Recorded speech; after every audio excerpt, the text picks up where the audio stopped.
Well, hello there. This is JJ, Great Northern JJ, and I'm in the lab again today answering a question from one of the viewers on a previous video.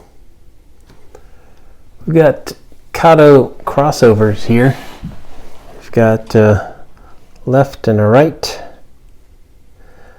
single crossover, and then we've got the double crossover here. And a question came up about how do you go about, are those compatible with these this way to power the track. So this is a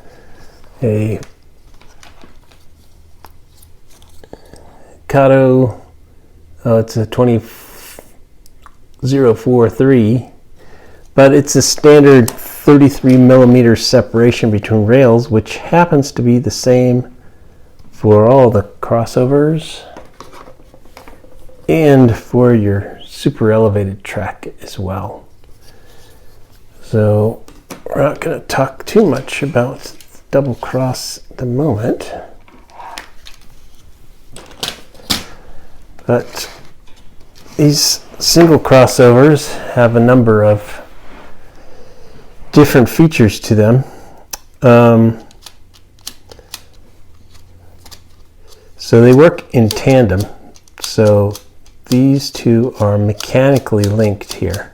So switching from closed to thrown throws both of these. Now in the back, you've got some interesting options here. Probably, I don't know if we can see this, but there's one right here that controls whether or not the frog has power. Currently, right now, I have that in the off position. It's a little screw that you take out and then you screw into one hole or the other. And then there's an option right now that I have non-power routing, but you can also have power routing. And this is for both sides. So if we hook this up, and I've got my command station over here with power, we will hook that up. Got my test leads right here, and we will move this little TCC Specialties RR ramp meter into the picture. So we don't have any power on there right now. The power is going to come from here, and I will just turn the power on, and one of the leads has come disconnected, so there we go. See, we're reading very low amperage. I got 12.6 volts. So these are powered over on this side, so that's what they should be. Let's go onto this side. And recall that I said that I've got this set into the non-power routing. So it doesn't matter which way I have the switch thrown, the power is going to be straight and run through, which means for this particular case, if you only have power from the I guess the toe of the turnout, it'll go through regardless of whether or not I switch it back and forth. The other thing that I mentioned was that I turned off the frog power. So these frogs here are metal. They're brown color. But there's no power on that frog, but there's power on the rail here, and the rail here, and there's power on the departing rail here. Even on that side, because we've got non-power routing, so everything is powered up.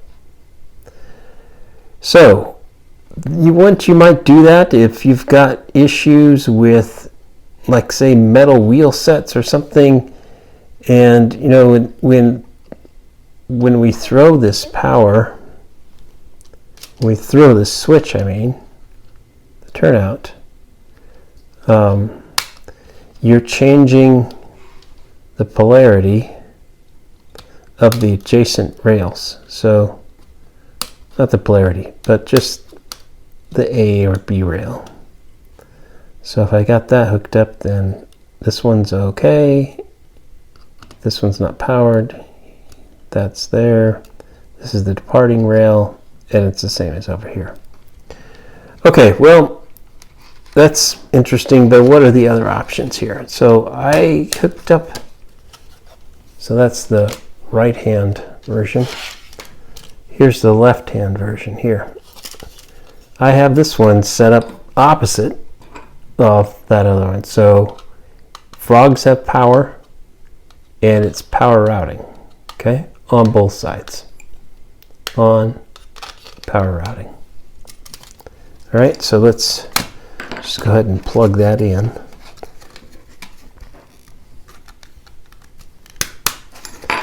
Just glancing over at the computer and making sure that I actually was recording this, because I have in the past gone through whole tutorials and thought I was recording, and it turned out I wasn't. So I had to do it all over again, but not this time. So we've got this set to power routing, and the turnout is thrown for straight through. I turned the turnout. That's now thrown. There's no power routing through here now.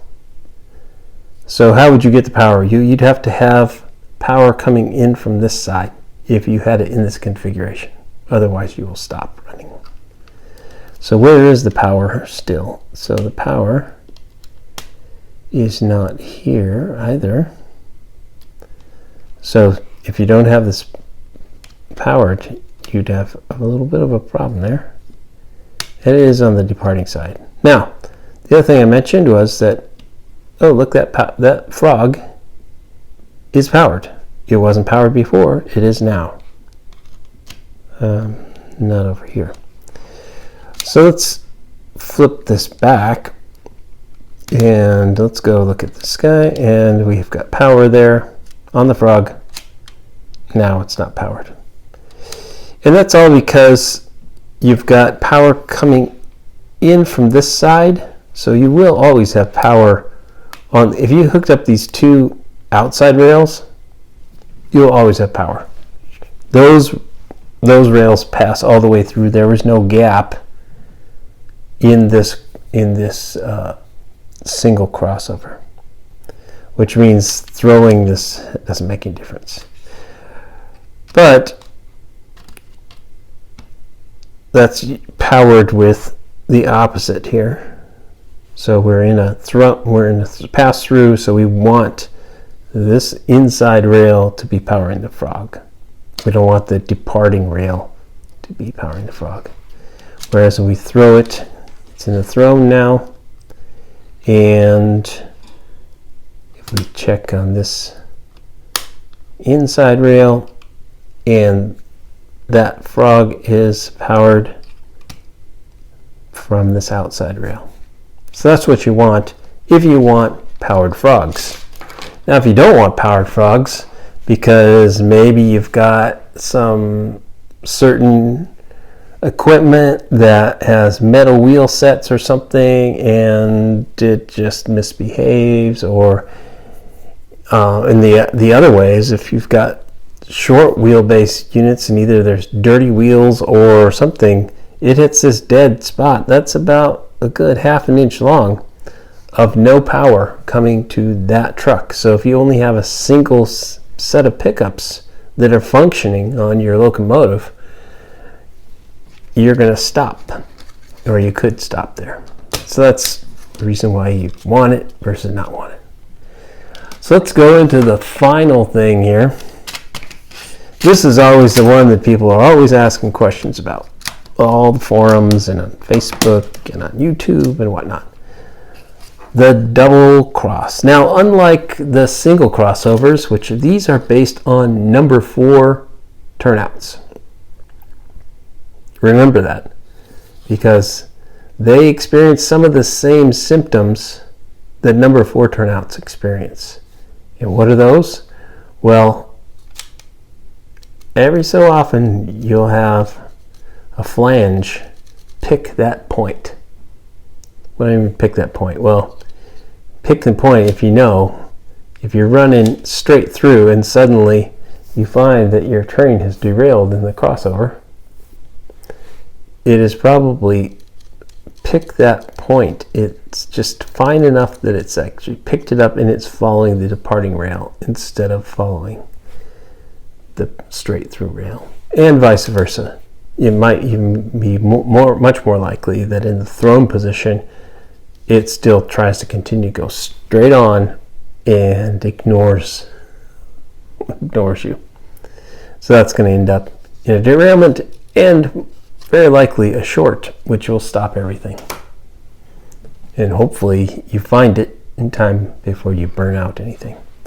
But let's go on.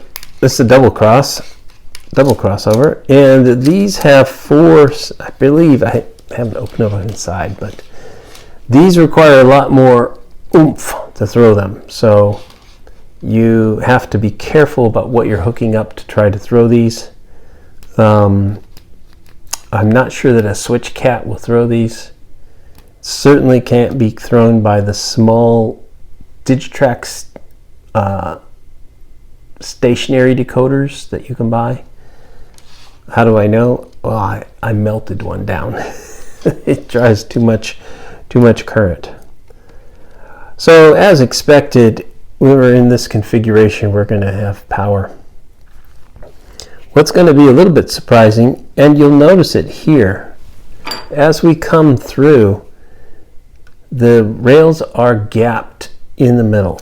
There's actually a piece of plastic that's sitting there at rail height for the rail that passes through. The frogs, we'll see. I don't think that they are powered. I think they're metal, but they have shorter distances. So if we come farther over here, now we're still in the passing closed position. We still have power. If we throw it, we do not. So if you happen to be stuck in the middle here and the switch is thrown, which shouldn't really happen, or you don't have power coming in this way, well, even if you did, that little piece of track right there, just to the right, this right side of the turnout, that one's not going to have power. And of course, all this is not going to have power either because I haven't powered this end. And so when they tell you you need to power all 4 tracks, this is what they mean. Now you could get away, you could have a loop that goes around and comes back around, and if it's not too long, having 2 feeds, 1 for each rail, is probably going to work for you on small layouts, very small. But if this is a main line that's running long distances, you want to have power on both sides. So 4 feeders coming in. So what's the other interesting thing that's going on here? So these frogs here are powered. These are metal right here, and they didn't make them colored anyway. If we go right there, just passing the other side of the frog, you've got power. On this side, no such luck. So from basically the halfway point over, this is all for those inside rails and any of the rails that are passing through this crossover right here. They will not have power unless you have powered them from the other side. And you can see right now we don't get power, even though this rail has power. Okay, well, let's turn off the command station. So that's what you got to do. Kato does a really good job of, the track is fairly good. You do have to watch every once in a while about how, especially if you're unplugging this stuff in and playing back in that you might need to replace the rail joiners. But you just need to be careful. Sometimes they can cause your track to be slightly higher on one side or the other. That might cause a derailment. But pretty good product. And again, all these things are the same geometry as these double track super elevated curves, which are really nice. They actually make your trains look really nice as they're kind of leaning as they go around the corner. And if you've got like those Japanese fast passenger trains that you want to run faster, having them lean just a little bit helps a little bit. So that's all I got for you today. Hopefully this has been helpful. And let me transition back to, hopefully this has been helpful. And please, if you like this, please like and subscribe, maybe even share. If you don't like it, do whatever you want. But that's been another little JJ in the Lab episode. I have these from time to time as questions come up. So if you've got a question about Kato Unitrack or anything about model railroad, stop in. I'm going to talk about, if you're still here, some stuff I'm going to talk about on Saturday morning, which is, what, Saturday morning? Well, wow, that's the 1st of March. Amazing. I'm going to talk about another DCC Specialties product, this PSX1, which is a circuit breaker, which is nice to have if you have shorts. Also, PM42 and the PM74. Don't have the instructions right handy, but I will also be talking about those on Saturday's show. So if you want to find out about power management in circuit protection, circuit breakers, oh geez, I showed that on the other camera. Here's what I was talking about. I thought I had the overhead camera on, but this is the DCC Specialties PSX1, and it's a circuit breaker.